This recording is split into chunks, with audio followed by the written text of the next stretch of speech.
मैंने अपना घर बना लिया है, राइट, मैंने 2 गाड़ियाँ ले ली हैं। राइट, मैं अपने घर के सारे ऑपरेशन मामला चला रहा हूँ। राइट। अपनी सीवी कस्टमाइज़ करें to the GCC country. We are a family of accountants, so मेरी दोनों सिस्टर इन लॉ भी अकाउंटेंट्स हैं, मेरी सिस्टर भी चार्टर्ड अकाउंटेंट है। फैमिली में और लोग भी हैं। एंड अगर कोई बंदा पाकिस्तान से बाहर मूव करना चाहे, आपका क्या उस टाइम तरीकाकार था स्टेप बाय स्टेप? और अगर कोई सुन रहा है उसकी गाइडेंस के लिए कि उसको क्या वे फॉरवर्ड उसको होना चाहिए? मैंने यहाँ पे सिस्टम्स लिमिटेड ज्वाइन किया था ठीक है, और मैं उनका मिडल ईस्ट का सेगमेंट देखता था सारा। सही। वहाँ पे मैं एज कमर्शियल फाइनेंस मैनेजर था। तो आप एक विजिट वीज़ा पे घूम फिर भी आए और थोड़ा इंटरव्यूज वगैरह भी दे आए। मेरा पुत्र है ना, तो वो डॉक्टर ही बनेगा या इंजीनियर ही बनेगा, तो आप क्या कहते हैं किसी मेरे को? ख्याल से वी स्टैंड आउट।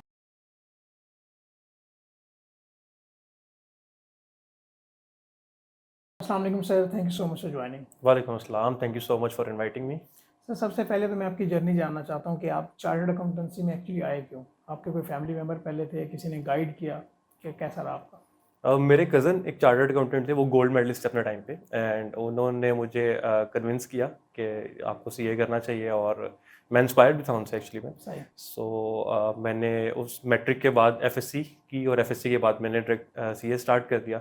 उसके बाद मैंने सीए इंटर किया और मैं फर्म में इंडक्शन हो गई मेरी। और उसके बाद फिर मैं अपना इंडस्ट्री में काम करता रहा। कुछ अर्सा मैंने फार्म में पहले काम किया है सुपरवाइज़र, फिर उसके बाद मैं इंडस्ट्री में मूव कर गया। और उसके बाद 4 साल मैंने इंडस्ट्री में काम किया। अब रिसेंटली मैंने दोबारा फर्म ज्वाइन कर लिया। सो ठीक ये है। एक ब्रीफ थी। अच्छा, ये बताइएगा कि क्योंकि जो एग्ज़ाम्स वाला पार्ट होता है वो काफ़ी डिफ़िकल्ट होता है, सबका स्मूथ नहीं जाता, तो आपका वो स्मूथ ही चला गया और फिर आपने जैसे अपना सी इंटर किया, उसके बाद फर्म को ज्वाइन करते हुए भी लोगों को 6-6 माह भी लग जाते हैं, टाइम ज़्यादा लग जाता है, क्योंकि डिमांड एंड सप्लाई का थोड़ा सा गैप है, फिर एक हर फर्म का एक अपना तरीकाकार होता है। तो उस प्रोसेस को काइंड एक्सप्लेन कीजिएगा कि वो आपका कैसा रहा? ये बड़ा इंटरेस्टिंग प्रोसेस रहा मेरा। मैंने मेरे एक्चुअली में एफएससी में भी मार्क्स बहुत अच्छे थे, और मेरे एफएससी के बाद मैट्रिक में भी बहुत अच्छे मार्क्स थे, एफएससी में भी अच्छे मार्क्स थे। सो मुझे फार्म में जाने में बहुत ज़्यादा मसला नहीं हुआ। मैंने टेस्ट दिया और वहाँ पे एक इंटरव्यू का प्रोसेस था। सो वाइल जब मैं इंटरव्यू दे रहा था तो मुझे रियलाइज़ हो गया था कि यहाँ पे हो जाएगा, मेरा इंडक्शन हो जाएगी मेरी। राइट।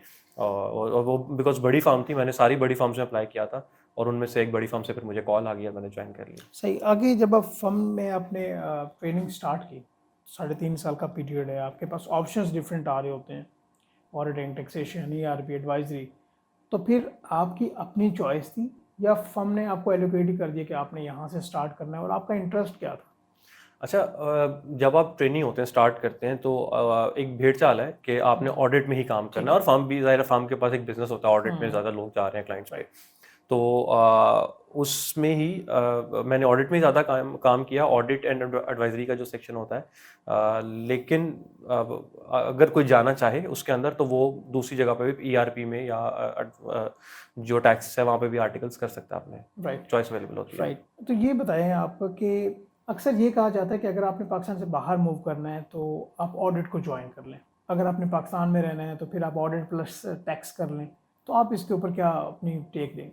नहीं, ये मेरे ख्याल से एक बिल्कुल सही नहीं है। अगर आपने टैक्स भी ज्वाइन कर लिया है, सो ग्लोबल मोबिलिटी बहुत ज़्यादा है, बल्कि टैक्स की ग्लोबल मोबिलिटी इस टाइम ऑडिट से भी ज़्यादा है, क्योंकि आपने देखा होगा मिडल ईस्ट में टैक्स इस टाइम हर कंट्री तकरीबन राइट। अडॉप्ट कर रहा है अंडर द पैक्ट। वो जीसीसी सारे कंट्रीज टैक्स के उसमें आ रहे हैं, और उसके अलावा यूएसए के अंदर आई पर्सनली नो लोग हमारी फार्म से जो यूएसए के टैक्स डिपार्टमेंट, यूएसए पीडब्ल्यूसी के टैक्स डिपार्टमेंट में काम कर रहे हैं।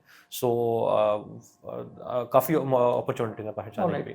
जैसे कि एक्चुअली हमने आपसे डिस्कशन करनी है कि बिग फोर में अगर कोई भी ग्रेजुएट है या उसका प्रोफेशनल क्वालिफिकेशन जिस तरह सी ए सी सी का बैकग्राउंड है, लाइक ही वांट के वो बिग फोर में जॉब करे या वहाँ पे ट्रेनिंग करे, उसका क्या तरीकाकार हो सकता है? क्योंकि आजकल डिमांड एंड सप्लाई का गैप है, और इसके अलावा क्या उसको बाकी फर्म्स के बारे में सोचना है, स्पेसिफिकली वो बिग फोर में क्या जाए, क्या तरीकाकार उसका स्टेप बाय स्टेप होना चाहिए?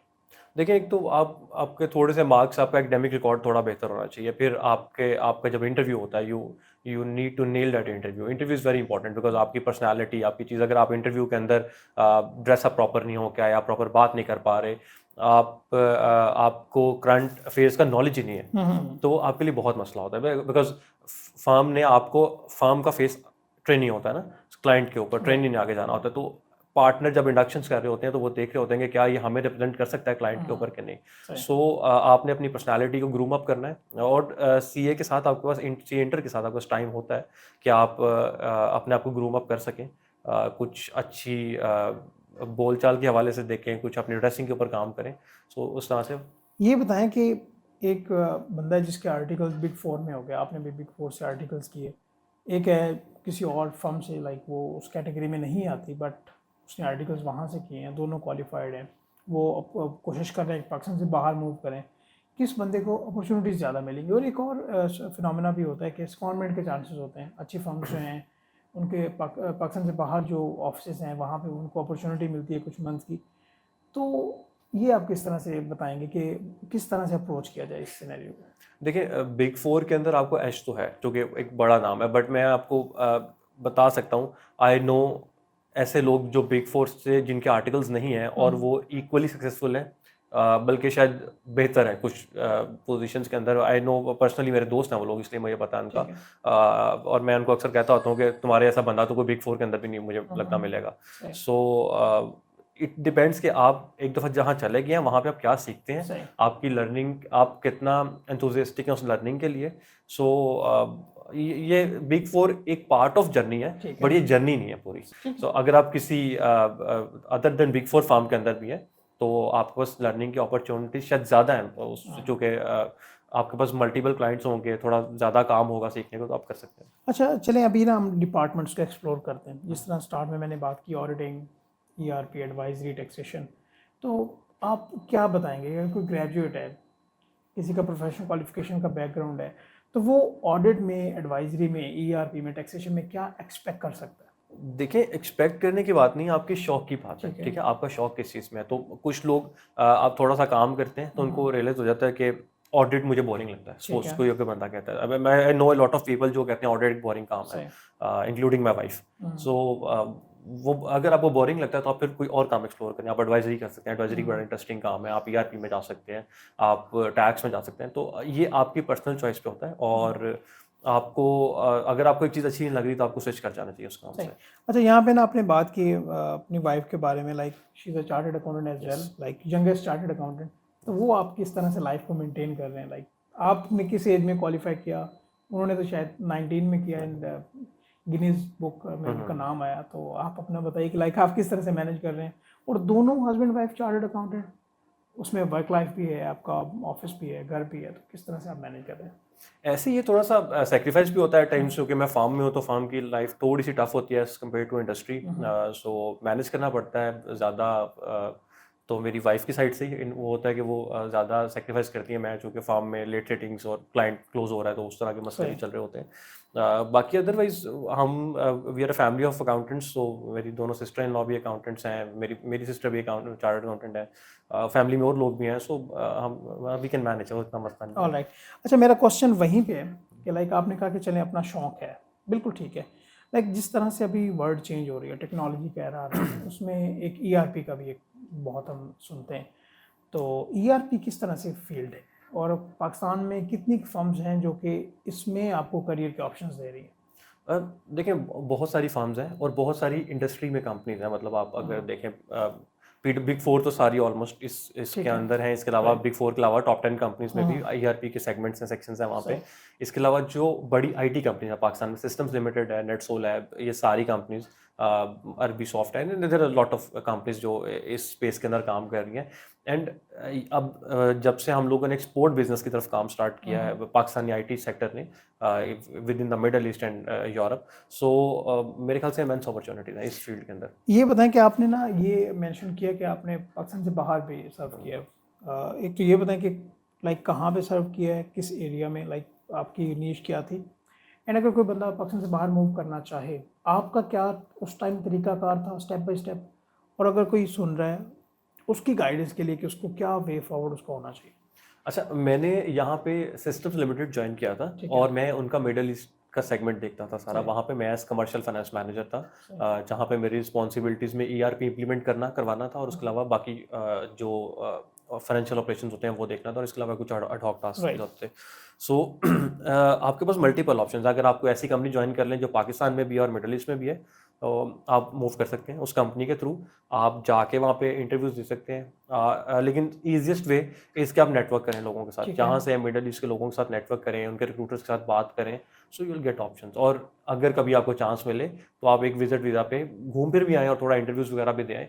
बट मैंने देखा है बड़ी कंपनीज वहाँ पे रिमोटली इंटरव्यूज़ करती हैं, जो आपकी फिजिकल प्रेजेंस बहुत ज़्यादा काम नहीं आती है, बट बहुत ज़्यादा काम नहीं आती। ठीक है सर, इसको हम डीप डिग करते हैं कि लेट्स से जीसीसी कंट्रीज़ की बात करें। पहले ये था कि आप यूएई में विजिट वीज़ा पे चले जाते थे, आजकल तो हम ये देख रहे हैं पाकिस्तान की 90% ज़्यादा लोगों को वीज़ा रिजेक्शन में आ रहे हैं। बिल्कुल ऐसे ही। अभी सऊदी अरेबिया है तो वहाँ पे एक डिफरेंट तरीका कार है। मैंने जितना मेरी इन्फॉर्मेशन है उसके मुताबिक आप वहाँ पे विजिट वीज़ा पे जाके जॉब को उस तरह से नहीं अवेल कर सकते।